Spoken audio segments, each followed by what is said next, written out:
erosion of our trust that the public has in us. Erosion of trust is what has happened because of digital journalism. The other thing is that it's obvious that we're no longer just traditional. We are traditional, but we are traditional with the understanding that digital is the other platform we need to serve our news on. The other challenge for us right now is the economic viability. This is an economic viability game, and big tech has been doing a lot of damage for smaller media houses in the region because of the economies of scale, quite honestly.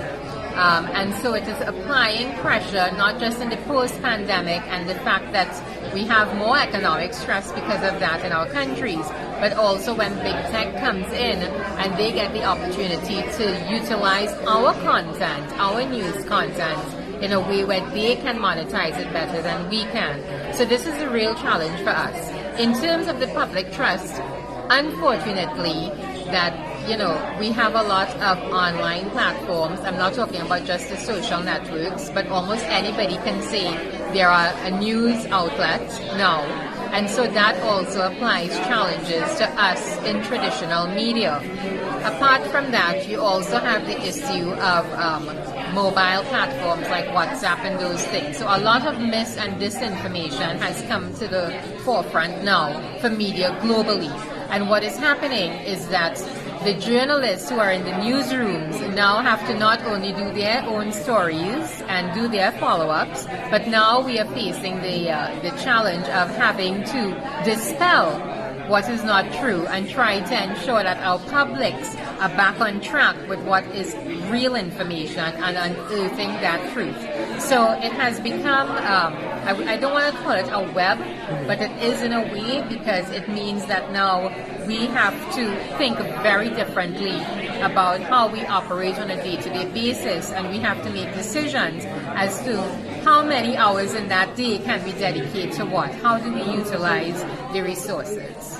Of course, miscommunication is a big issue across the world. From where you sit in the positions you hold, how prevalent is it in the Caribbean? It's very prevalent. Misinformation, maybe more than disinformation, unless it's at an election time, then we get a lot more disinformation.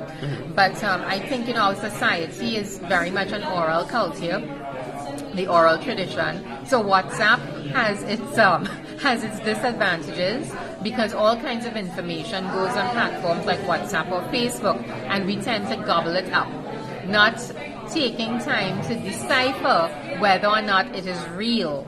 And so that is where the risk is for us as societies that are falling prey to misinformation. How do we change that? We can change that through media and information literacy.